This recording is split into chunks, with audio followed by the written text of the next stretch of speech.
everyone. Welcome to Mission for Excellence. Today we will do Parseval's identity for Fourier transforms.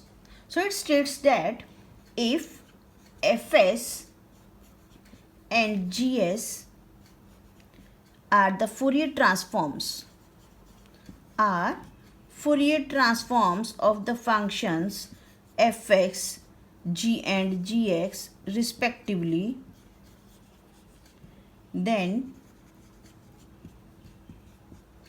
1 by 2 pi minus infinity to infinity fs g bar s ds, g bar is the complex conjugate, is equal to minus infinity to infinity fx g bar x dx. So when we take here Fourier transform fs and gs, and here we take the function fx and gx, and bar denotes the conjugate.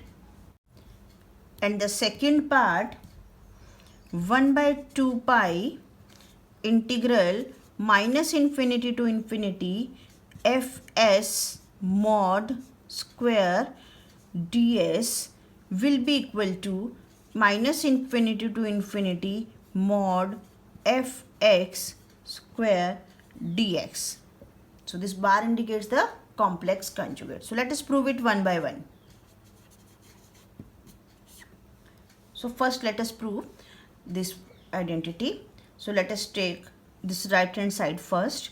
Minus infinity to infinity fx g bar x dx. Now here we will use the Fourier inverse formula.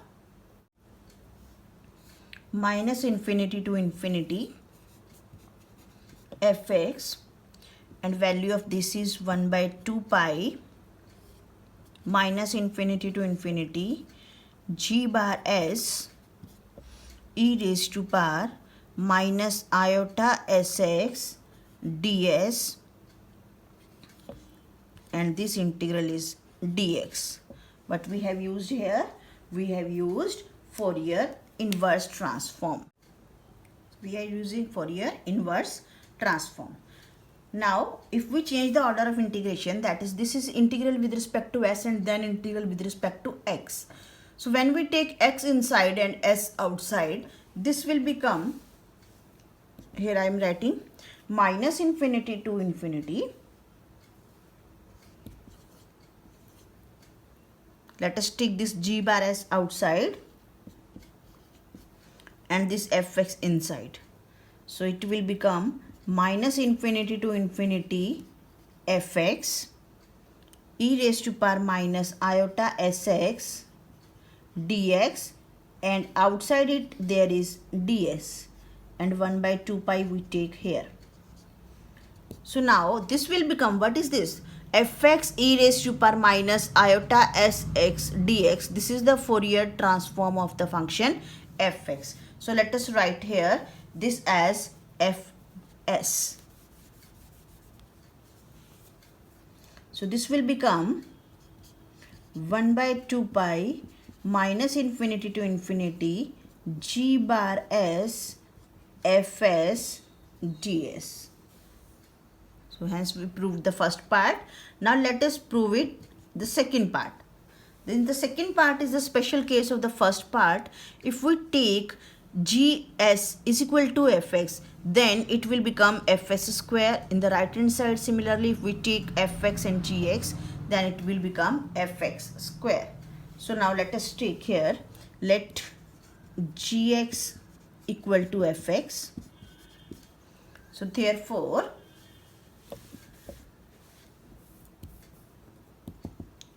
gs will be equal to fs. So the first part will become 1 by 2 pi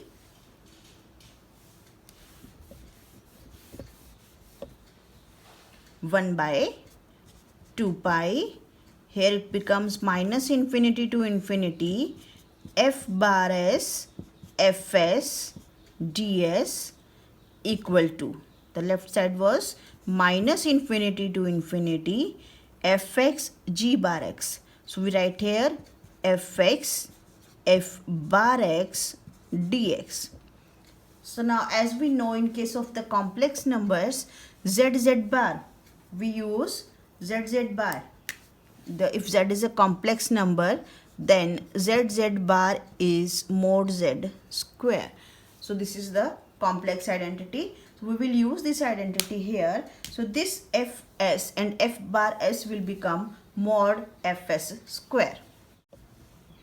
1 by 2 pi minus infinity to infinity mod fs square ds equal to minus infinity to infinity fx mod square dx.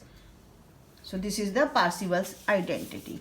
Similarly, we can define the Parseval identity for Fourier cosine and Fourier sine transform also. So we take, in case of Fourier sine transform or cosine transform, we take here 2 by pi 0 to infinity FCS Fourier cosine transform and GCS ds.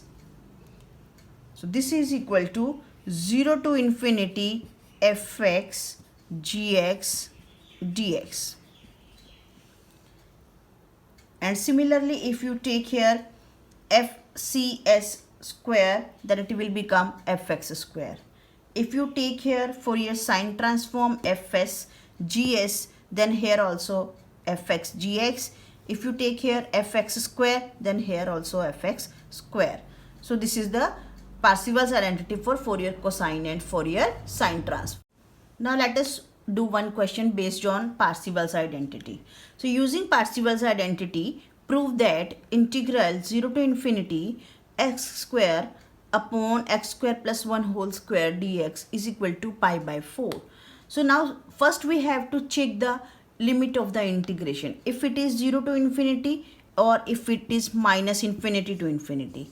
If it is 0 to infinity, either we can use Parseval identity for Fourier sine transform or we can use Fourier cosine transform.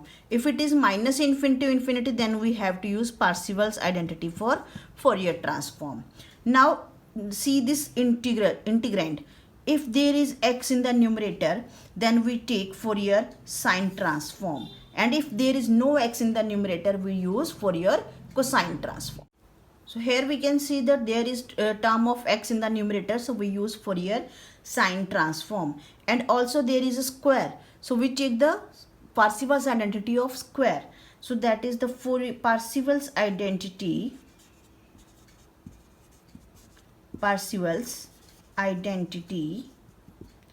for sine transform.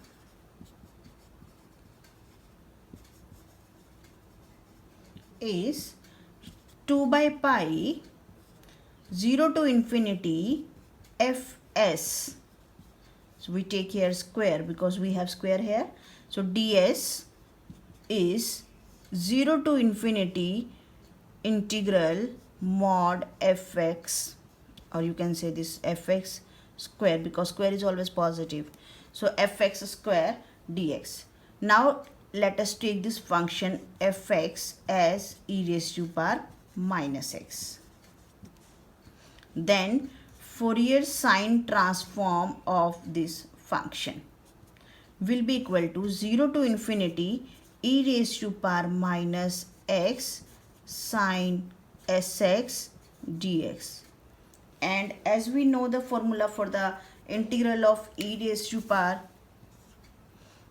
ax, e raised to power ax sine bx plus c is equal to e raised to power ax upon a square plus b square a sine bx plus c minus b cos bx plus c. So we use this formula for the integration.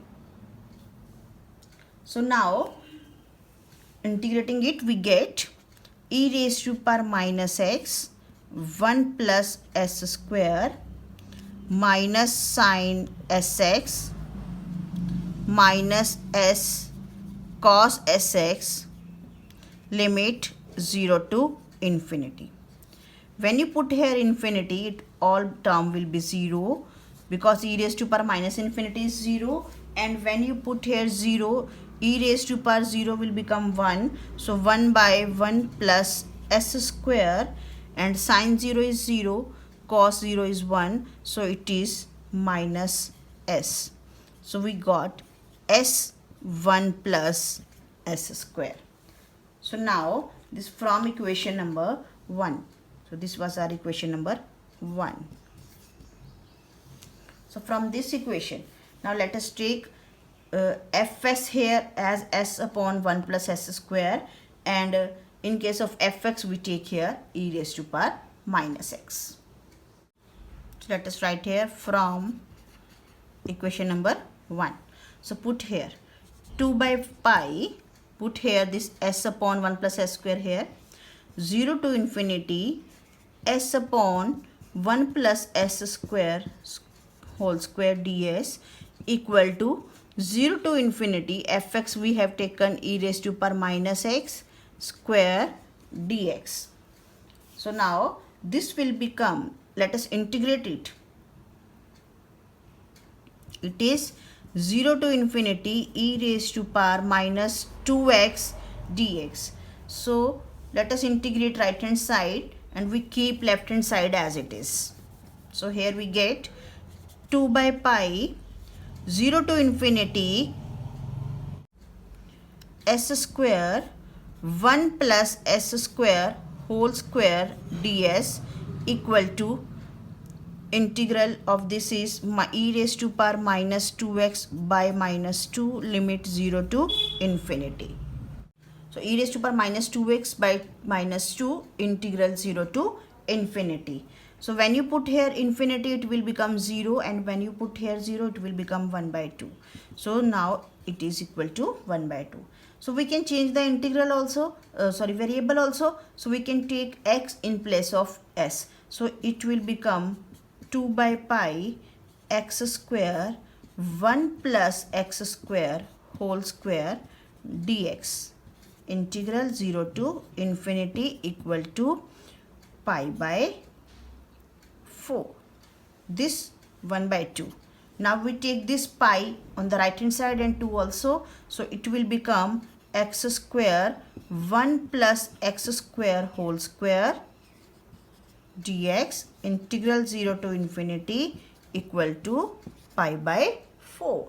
So we have proved it by using the Parseval's identity. Hope you liked the video.